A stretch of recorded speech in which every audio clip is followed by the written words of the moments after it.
अवधूत चिंतन श्री गुरुदेव दत्त श्री स्वामी महाराज की जय। सर्वांना श्री स्वामी समर्थ। तर उद्या आहे गुरुपौर्णिमा। तर उद्यापासून आपण एक प्रभावी सेवेला सुरुवात करूयात।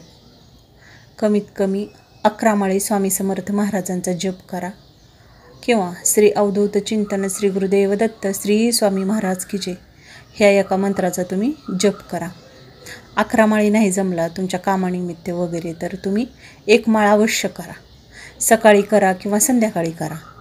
हातपाय तोंड स्वच्छ धुवायचे, मंदिरापुढे बसायचं आणि स्वामी महाराजांचा जप करायचा। ही सेवा तुम्ही नक्कीच उद्यापासून सुरू करू शकता आणि बघा तुम्हाला किती प्रसन्न आणि छान वाटतं। बाकीचं तुम्ही नका काही करू, व्रत वैकल्य तुम्हाला नसतील जमत, असतील प्रॉब्लेम काय तर, पण ही एक अशी सेवा आहे की खूप सिंपल, खूप साधी आहे। अगदी किती वेळ लागेल तुम्हाला, 15-20 मिनिट पण लागत नाहीत किंवा अर्धा तास पकडून चाला। मग एवढा वेळ तुम्ही नक्कीच काढू शकता। बाकीचं काही नाही केलं तरी हा तुम्ही करा। आणि समजा 11 माळी नाही जमला तुम्हाला तर तुम्ही 1 माळही करू शकता, असं काही नाही। पण हां, तुम्हाला शक्य असेल तर तुम्ही 11 माळी नक्कीच करा आणि 11 माळी नाही जमले तर 1 माळ नक्कीच करा। आणि ज्यांना खरंच खूप अडचणी असतील, प्रॉब्लेम असतील तर पौर्णिमेचा उपवास करा किंवा 11 पौर्णिमा करा, 21 पौर्णिमा करा।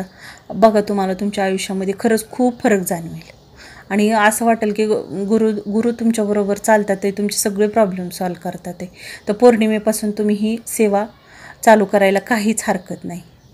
तर तुम्हाला ही एक साधी सोपी सिंपल अशी मी तुम्हाला सेवा सांगितली। बाकी काही करा अथवा न करा तुमची इच्छा, पण हे 11 माळी जप किंवा 1 माळ जप तरी तुम्ही नक्कीच करा आणि बघा तेवढा वेळ तर तुम्ही नक्कीच काढू शकता, कितीही बिझी शेड्यूल असलं तरी। आणि जर तुम्हाला माझे चॅनलवरचे व्हिडिओ आवडत असतील तर चॅनलला नक्की सबस्क्राईब करा। सगळ्यांना श्री स्वामी समर्थ।